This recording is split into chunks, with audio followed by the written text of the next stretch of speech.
Ang hirap maging isang magulang. Yan lagi natin nasasabi. Pero masaya at challenge. Simula na naging magulang na ako, bira na ako lumabas with friends. O kung lalabas man ako, gusto ko na din umuwi agad. Kasi may gagawin pa ako.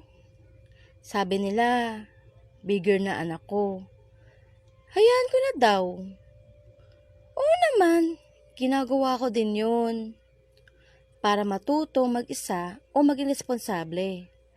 Pero hanggat hanap niya pa ako, at kailangan niya pa ako, lulubos-lubusin ko muna. Kahit nai-istobro niya ako, habaan ko pasensya ko. Hanggat naglalambing pa rin sa akin. Kasi minsan lang sila maging bata eh. Hanggat ako pa ang mundo niya.